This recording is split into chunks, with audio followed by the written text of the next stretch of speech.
Ils arrivent comme des moutons de Panurge, transportés sans parfois leurs valises, sans leurs effets, expulsés de la Guinée équatoriale avec l'attribut ou l'épithète de sans-papiers, de nuisibles ou des Camerounais venant tout simplement bénéficier de ce que ce pays qui se croit déjà le paradis produit. Samedi, le premier contingent a donc eu à arriver au Cameroun, sortant de la Guinée équatoriale, un pays qu'on croyait frère, qui partage une frontière avec le Cameroun longue de 189 km. Un pays frère qui a les similitudes au niveau de nos langues, au niveau même de la morphologie, au niveau de l'histoire, et qui pourtant a toujours voulu brandir la circulation des personnes et des biens, siège de la CEMAC, comme étant l'une des valeurs de l'Afrique, où le dictateur qui y règne depuis 1979 se prend pour un fervent panafricaniste. Non, cette époque-là de Patrice Lumumba est révolue. Cette époque-là de Cheikh Anta Diop est désormais reléguée dans l'histoire puisque les nouveaux dirigeants ou soi-disant intellectuels ont relégué toutes les valeurs de l'Afrique qui connaît la fraternité, l'amitié, la convivialité, l'accueil des étrangers comme des priorités des priorités. En Guinée équatoriale, on préfère louer, adorer, inviter des Blancs qui pour eux sont des hommes venant du paradis. Les Camerounais sont nuisibles et sont donc balancés dans la rue et d'ailleurs leurs biens sont confisqués, bien qu'ils aient des papiers, bien qu'ils aient des titres de séjour et bien qu'ils se soient implantés dans ce pays depuis plusieurs années.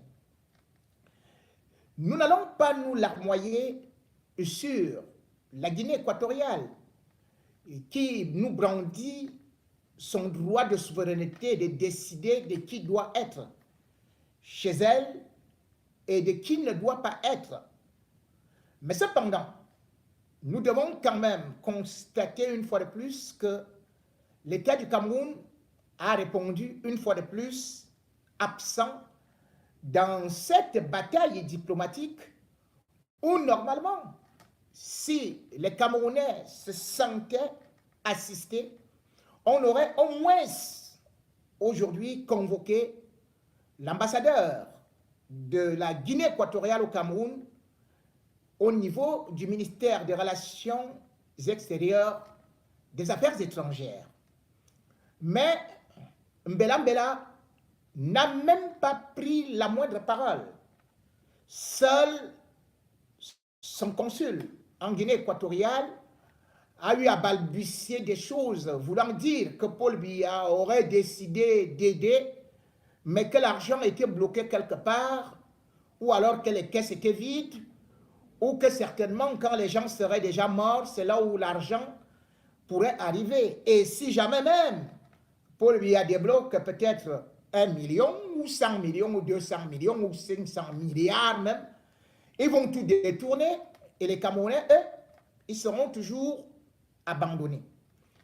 C'est cette politique, ou alors cette diplomatie de la plaventrisme qui est surtout regrettable de la part des autorités camerounaises qui ne sont pas capables de lever la crête, même devant une poule mouillée qui est en train de caqueter très fort du côté de la Guinée équatoriale, qui est en train de rabaisser des Camerounais qui aujourd'hui ne peuvent se vanter dans aucun pays puisqu'on sait qu'on peut faire tout ce qu'on veut d'un Camerounais, personne ne viendra à son secours, puisque l'État du Cameroun ne protège pas ses citoyens, que ce soit à l'étranger, ou même parfois au Cameroun, puisque aujourd'hui on constate qu'il y a des inondations, que ce soit à l'extrême nord, où beaucoup de villes, villages, contrées se retrouvent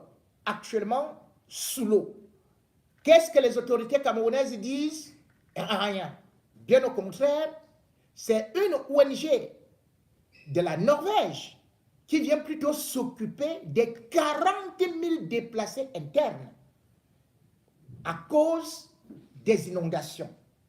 Les autorités camerounaises, pour l'instant, ne réagissent pas. Et c'est de la même façon qu'avec les autres pays, on peut constater aujourd'hui que plein de Camerounais se retrouvent abandonnés au Tchad parce qu'ils ont eu à fuir des violences intercommunautaires, ethniques, toujours du côté de l'extrême nord. Mais les autorités camerounaises ont préféré laisser la communauté internationale et même le Tchad venir en aide aux Camerounais qui sont là-bas. D'autres sont réfugiés au Nigeria et ils ne sont non plus protégés, puisque d'ailleurs, le Nigeria lui-même en a déjà ras-le-bol avec le Cameroun. Et d'ailleurs, le Nigeria aujourd'hui accuse le Cameroun de créer des inondations chez lui.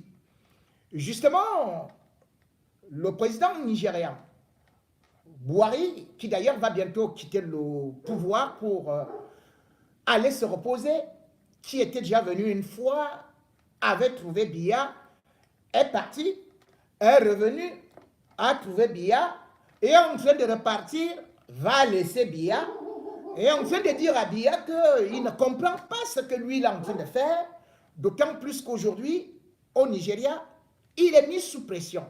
Sous pression à cause des intempéries et surtout de ces déplacements des populations qui viennent du fait des inondations.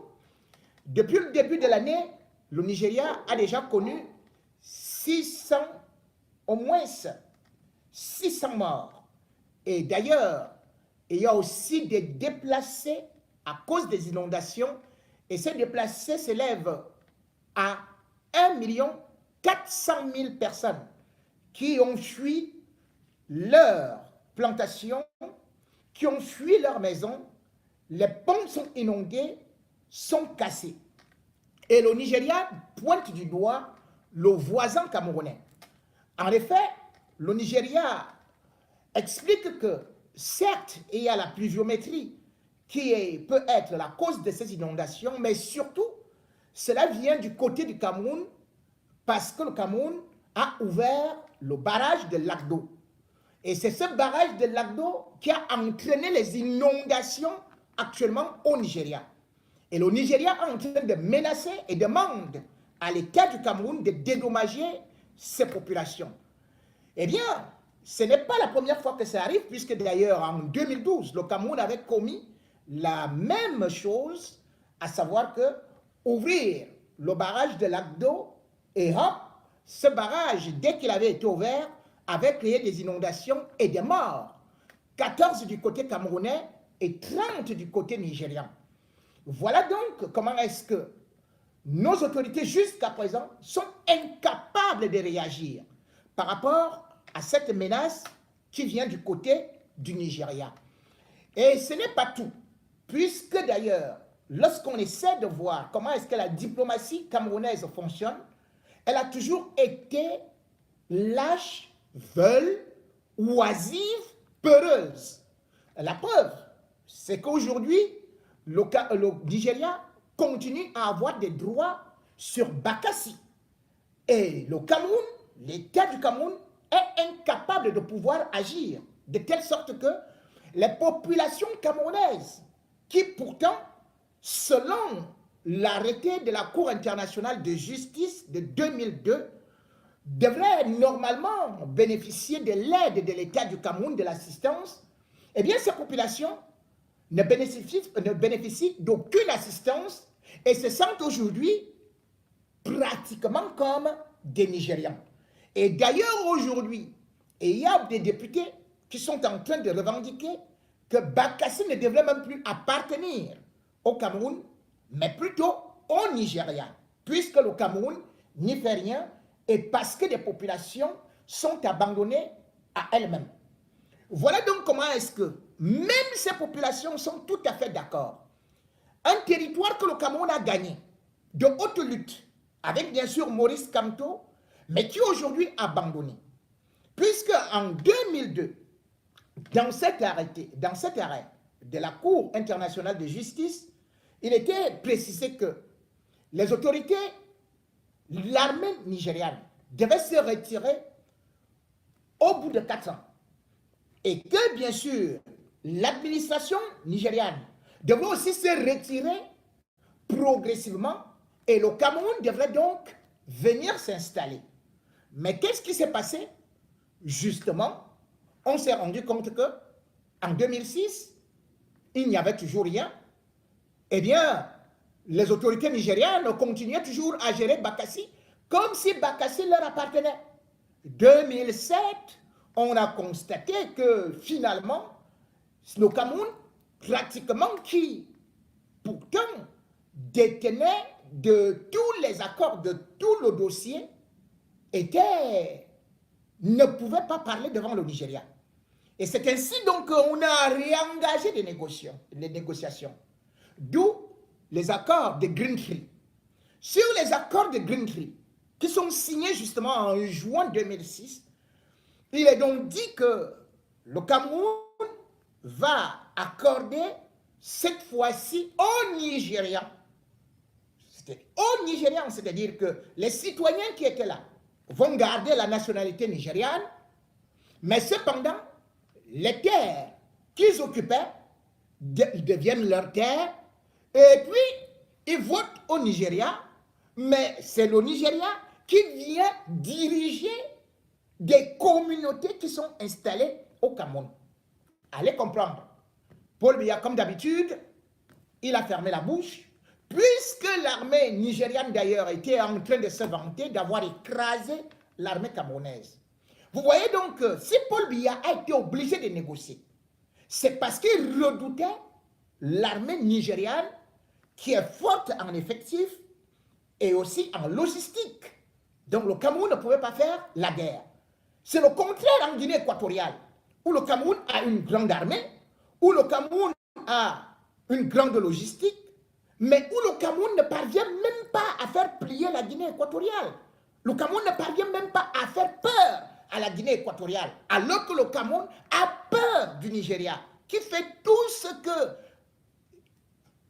qu'ils veulent. Et d'ailleurs, en 2007, la population qui était à Bakassi, ceux-là qui gardent des papiers nigérians, qui se reconnaissent comme citoyens nigérians, étant au Camerounais, avaient commencé à manifester. Et les autorités nigérianes avaient réagi parce que les leurs disaient que au Cameroun, ils sont en train d'être expulsés. Or, ce n'était pas le cas. Les autorités camerounaises avaient juste demandé que les Nigérians qui étaient installés à Bakassi, conformément aux accords qui avaient été signés, et par rapport à la législation camerounaise, devaient payer les impôts, d'autant plus qu'ils exerçaient une activité. Mais on avait constaté finalement que les Nigérians avaient refusé de payer les impôts au Cameroun et ils sont restés jusqu'à aujourd'hui. L'État du Cameroun avait dit, nous allons leur accorder un moratoire de 2 ans. Puis, lorsque les 2 ans se sont écoulés, ils ont dit, nous accordons encore un autre moratoire de 2 ans. Les 2 ans encore se sont écoulés, les Nigérians sont restés là et ils n'ont jamais payé un centime. En 2017, Paul Biya est parti se mettre à genoux en juillet devant Antonio Guterres, le secrétaire général de l'ONU, pour recommencer à négocier alors que la Cour internationale de justice, les accords de Green Tree, accordaient déjà la souveraineté du Cameroun sur la presqu'île de Bakassi. Jusqu'à présent, il y a 2 îles qui appartiennent au Cameroun, qui sont complètement administrées par le Nigeria. Qu'est-ce que Paul Biya fait? Il se calme là. Il ne peut rien faire la seule chose qu'il peut faire, c'est d'aller combattre, soi-disant les Amazoniens, c'est d'aller combattre les anglophones. On est incapable, alors que nous avons quand même la 21e armée d'Afrique, de pouvoir tenir tête à la Guinée équatoriale. Je sais qu'on ne peut pas tenir tête dans une guerre contre le Nigeria. Ça, il ne faut pas rêver. Mais tout au moins, notre armée, qui est formée parfois même, nous dit-on, par les Israéliens, par des Français, peut au moins impressionner la Guinée équatoriale. Mais non. Voilà donc Bakassi, qui a été gagné par le Cameroun, que le Cameroun est en train de perdre sous Paul Biya, le peureux, celui qui ne peut pas parler fort devant un pays voisin, celui qui n'a jamais parlé fort devant Idriss Déby quand il était là. Bien au contraire. Celui qui n'a jamais parlé fort devant Omar Bongo de son vivant. L'autre petit Omar Bongo là est menacé Paul Biya. Celui qui ne peut pas parler fort devant Sassou Nguesso.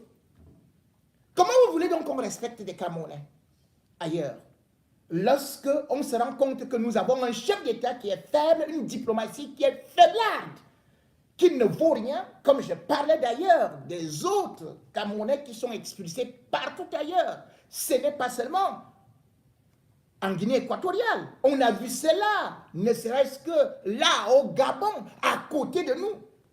Mais jamais le gouvernement camerounais n'a pu lever le ton. Jamais le gouvernement camerounais n'a fait ce que les autres font. C'est-à-dire que, allez, on convoque l'ambassadeur, on lui parle droit dans les yeux, en lui disant, si vous faites ça, nous aussi on va faire ça. Et d'ailleurs, il y a la loi de la réciprocité. Comment se peut-il qu'on expulse les Camerounais dans tous les pays du monde entier, mais le Cameroun, lui, n'a jamais expulsé personne? Vous voulez dire quoi? On nous expulse partout. Et d'ailleurs, même les députés camerounais, avec Joshua aussi, la seule chose qu'ils sont partis revendiquer aux États-Unis, c'est que expulser les Camerounais qui sont là-bas, ils viennent ici. Et ils revendiquent qu'on expulse les autres, leurs compatriotes. Alors que des pays comme le Mali, voilà le Mali qui a des problèmes avec la France. Mais la France ne peut pas décider d'expulser les Maliens d'ici. Non! Regardez comment le Mali a tenu, le petit Mali là, a tenu tête à la France.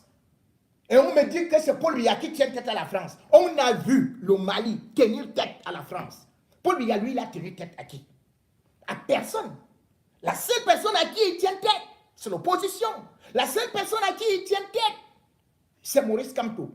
Alors que c'est Maurice Kamto qui s'est battu pour que Bakassi puisse revenir à l'état du Cameroun. Aujourd'hui, il est devenu l'ennemi qu'il faut abattre. Quand on essaie déjà de voir un certain nombre de plans qui sont mis déjà en avant, on sait déjà que en 2025, ils se sont dit que Maurice Kamto ne doit même pas se présenter à l'élection présidentielle.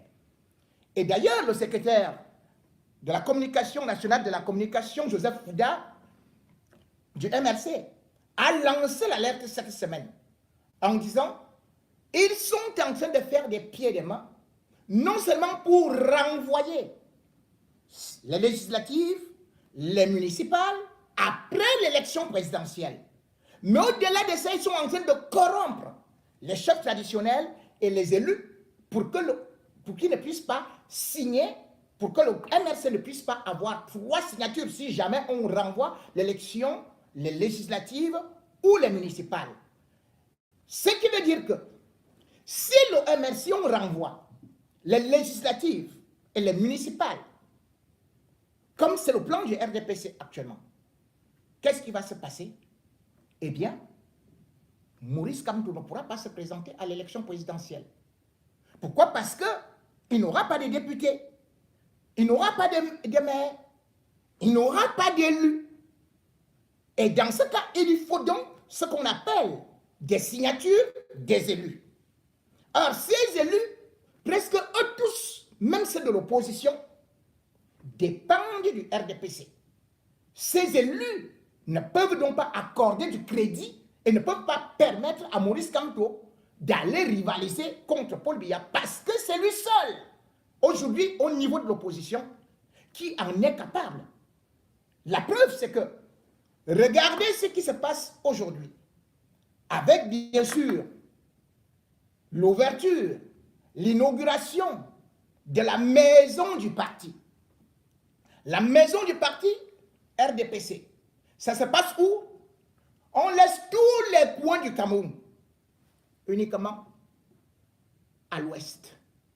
Et pas n'importe où à l'ouest, à Baham. Baham, qui est le village de Maurice Kamto. On vous montre donc déjà l'ennemi à abattre. Vous vous rendez compte que le RDPC existe depuis mars 1985. À Yaoundé, le RDPC n'a pas une maison de parti. Même en Europe, le RDPC n'a pas de maison de parti. Allez partout au Cameroun, le RDPC n'a jamais construit une maison de parti. Mais cette fois-ci, le RDPC a investi des centaines de millions, voire des milliards. Donc, les dignitaires de l'Ouest, avec Nkwete qui est à la fois secrétaire général du RDPC et qui gère le comité exécutif et qui plus est vice-premier ministre, qui court avec les Sinjung, Luc, parce qu'ils sont originaires de l'Ouest. Tous ceux qui sont originaires de l'Ouest et d'autres délégations venant de gauche à droite sont en train de faire la fête où? À Baham. Pourquoi aller construire à Baham alors que vous n'avez même pas une vraie maison de parti construite par vos militants, par des frais de cotisation, que ce soit dans la capitale politique qui est Yaoundé ou la capitale économique qui est Douala? Vous allez me dire que cette maison, c'est la maison du RDPC, mais non. Ce sont les maisons qui appartiennent à l'UNC. L'UNC a été créé par Amadou Ahidjo. Et d'ailleurs, le RDPC, c'est un parti qui est créé par Amadou Ahidjo et qui est au pouvoir depuis 1960. Le RDPC n'existe pas, puisque c'est dans la continuité. Regardez d'ailleurs le RDPC au niveau de l'étranger. Qu'est-ce qu'ils ont fait? Ils ont récupéré juste les anciennes institutions de l'UNC d'Amadou Ahidjo qui dataient en France de 1971. On ne peut donc pas dire qu'on a créé le RDPC en 1985 et subitement le RDPC devient propriétaire des institutions ou alors des bâtiments ou de ceci de 71. Cela veut dire que le RDPC n'est que l'UNC. Paul Biya a été incapable de créer un parti politique. Un parti politique, il a été incapable. Il a volé le parti d'Amadou Ahidjo. Il l'a transformé en 85. Avec les mêmes gens, les mêmes vieillards, les mêmes bandits de l'Ouest qui sont aujourd'hui là pour combattre Maurice Kamto. Et il prouve maintenant aux Camerounais que le seul opposant, c'est Maurice Kamto. Et d'ailleurs, vous avez vu les autres opposants qui commencent à dire qu'ils veulent débattre avec Maurice Kamto. Et un autre qui sort là, qui dit que non, Emilien Tangana, et il dit que non, de toutes les façons, oubliez le MRC, il ne va pas se présenter, il ne sera pas candidat. Regardez nous autres, les vrais opposants, mais ils peuvent être opposants où? De tous les partis au Cameroun, aucun n'a de crédibilité. De tous les partis au Cameroun, aucun n'a ce qu'on appelle une valeur d'extraterritorialité. Et c'est là où ça fait peur au RDPC. Parce que seul le MRC est représenté dans la diaspora. Et le MRC fait donc beaucoup peur au RDPC. Puisque à l'étranger, là il y a la diaspora, vous allez voir qu'il y a des cellules du MRC un peu partout en Europe, en Amérique, à travers le monde. Alors que le MRC n'existe que depuis le 13 août 2012. Oui, ça vient de la fusion du MOREP et du MRP. C'est ça qui fait la création du MRC. Et d'ailleurs, le MRC va vite, immédiatement à peine né, se retrouver devant l'élection. Les élections, les législatives. Le MRC n'était pas encore organisé, puisqu'il venait de naître, mais avait réussi l'exploit d'avoir un député, qui d'ailleurs était un transfuge du RDPC, du SDF. Et puis, il y a eu aussi 19 conseillers municipaux dans 5 communes différentes. Le MRC a donc montré ses capacités à pouvoir rapidement s'imposer. Et on a vu ça ici à l'étranger, puisque que ce soit le meeting de Maurice Kamto, citez-moi un seul politicien, que ce soit Biya, que ce soit un opposant, qui est venu faire ce que Maurice Kamto a fait à Paris, à la place de la République, ou encore aux États-Unis, remplissant les salles. Alors que le RDPC est bel et bien implanté en Europe. Je prends par exemple la France, où vous avez ce qu'ils appellent la section Nord et la section France Sud. C'est ça qu'ils ont.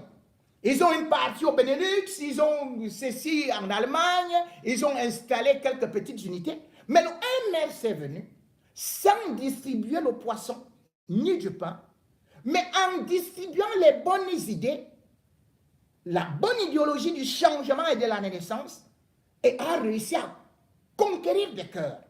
C'est ça la politique. Ce n'est pas ce qu'on est en train de corrompre des gens là, de les appeler au village à Baham, de dire qu'il faut barrer la route à Maurice Kamto. Voici votre maison. Mais attendez, vous partez planter une maison de centaines de millions de milliards au milieu de la misère. Mais qu'est-ce que vous avez fait pour ces populations? À part voler, à part être au RDPC, parce que vous ne voulez pas déclarer vos impôts, parce que vous ne voulez pas qu'on puisse venir bloquer vos marchandises, que vous ne parvenez pas à dédouaner normalement, parce que vous êtes corrompus. Ces élites de l'Ouest sont corrompus. Et c'est par des élites de l'Ouest qu'on passe toujours. Parce qu'on leur dit, attendez, vous savez, quand vous vendez les œufs au marché, il ne faut pas bagarrer. Oh, s'ils disent oui, on vend les œufs, on vend les œufs, on ne va pas bagarrer.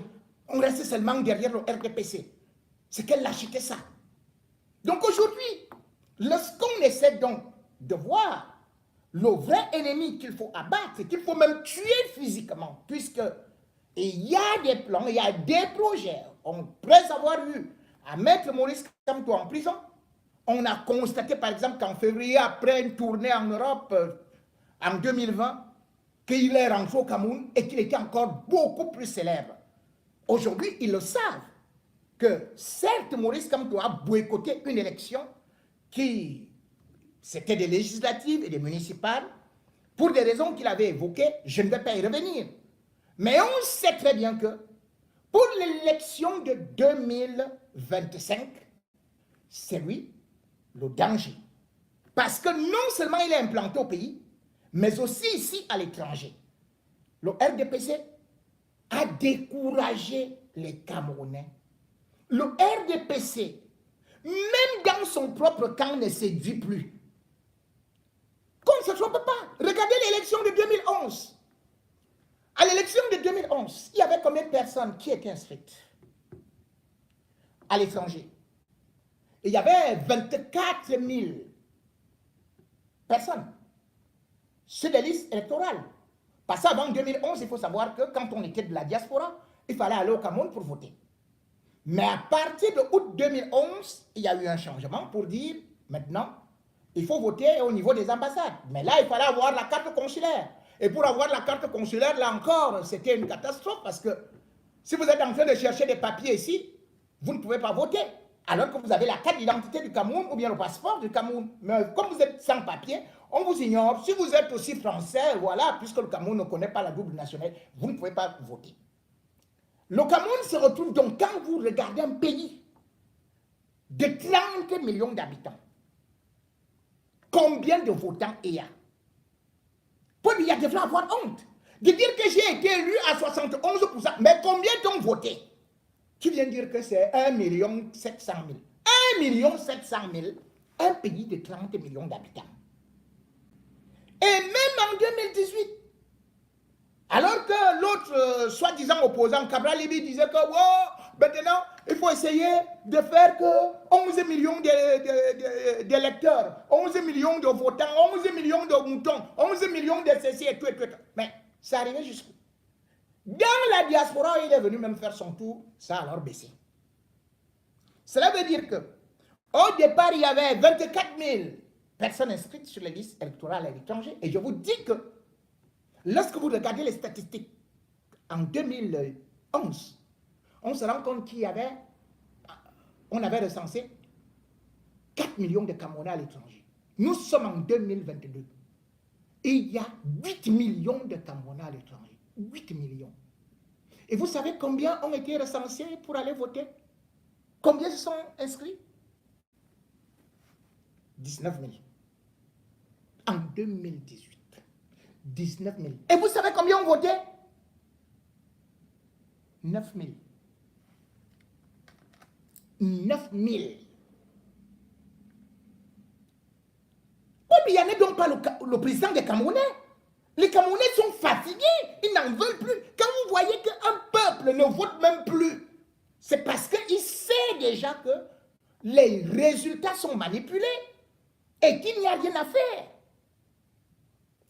Pour qu'il y ait au moins aujourd'hui un changement, en dehors de l'ECAM et tout, il faut au moins permettre à Maurice Kamto de revenir sur la scène. Mais le régime Biya n'a jamais compris ça.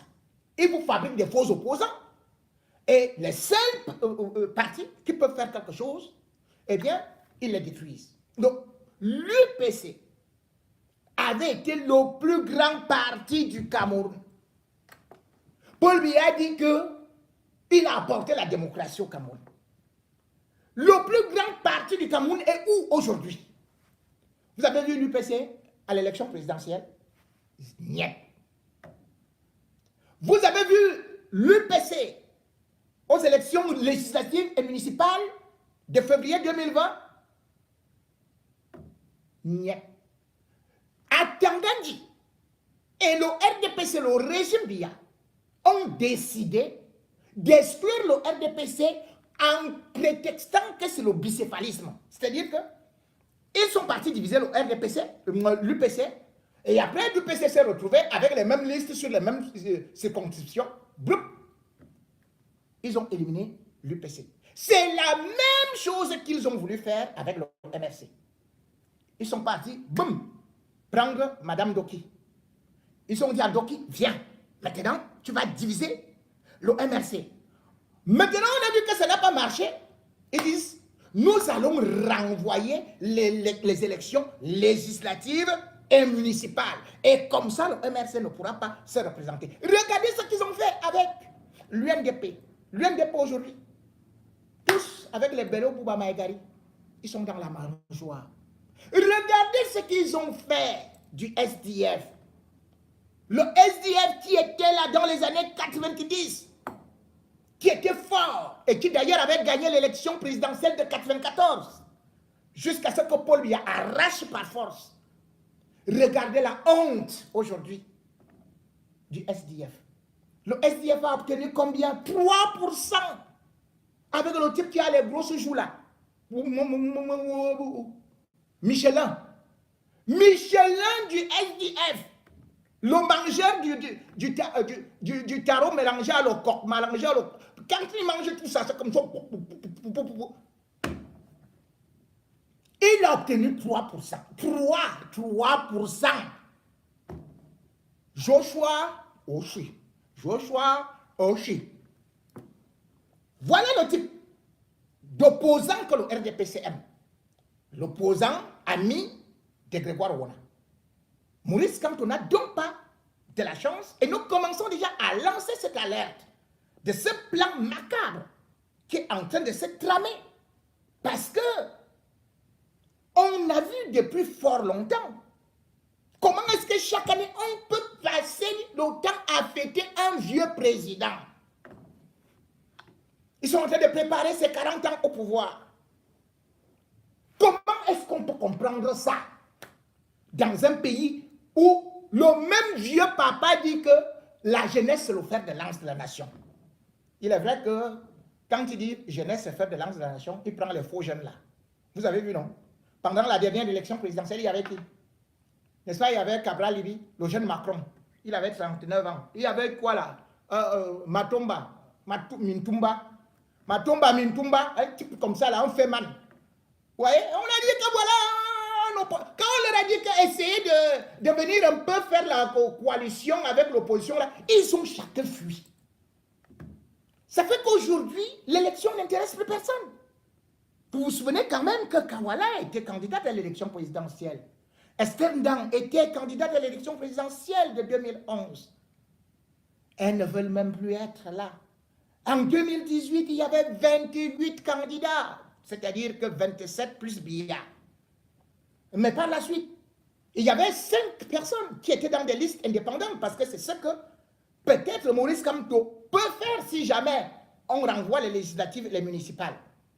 Eh bien, mais ces 5-là, il y avait 4 hommes et une femme. Aucun n'a réussi à décrocher les signatures. Parce que les chefs traditionnels sont corrompus. Ils sont à la merci du RDPC. Tous les élus appartiennent au RDPC. Même si vous les voyez opposants, qui va donc donner la signature à Maurice Kamto? C'est ça. Vous avez vu, il y a des gens qui sont éternels opposants. Tantôt il est dans le gouvernement, tantôt il sort. Regardez Garga Amanadji. On lui a dit, tu dis que tu es opposant. Hein? Il dit, je suis opposant, je suis opposant. Mais après, on lui dit que, tu sais qu'on t'a donné ceci. Non, non, bon, tu ne peux pas aller te joindre à Maurice Kamto. Il a dit, je m'en vais à l'élection présidentielle. Chaque fois, lui, il va, il échoue calmement. Il n'y a pas de problème. On lui donne tout simplement que, bon, ils payent leur participation. Vous savez, la caution, c'est 30 millions. C'est le gouvernement qui paye ça. Il choisit ses opposants. Et tu pars pour montrer que Paul Biya est un démocrate. Regardez, celui qui pouvait encore être un peu sérieux, à savoir Adamou Damjoya. Mais malheureusement, on avait réduit Adamou Damjoya à la simple expression d'être toujours l'opposant ou alors le dirigeant des Bamoun. Mais il s'est présenté à l'élection 4 fois. Il n'a jamais réussi à atteindre quoi que ce soit. Et d'ailleurs, la dernière élection, c'est celle-là qu'il a précipitée en 2018, puisqu'il sortait d'ailleurs de ce qu'on peut appeler une retraite où il était malade. Finalement, il en est mort. Aujourd'hui, qu'est-ce qu'on a donc comme solution? Il n'y a pas d'opposant. Et le régime Biya est conscient que c'est Maurice Kamto qu'il faut éliminer. Mais néanmoins, le peuple camerounais qui sait déjà ce qu'il peut vouloir et qui voit les changements qui se passent partout, ne se laissera pas faire. Ou plutôt, ne se laissera plus faire.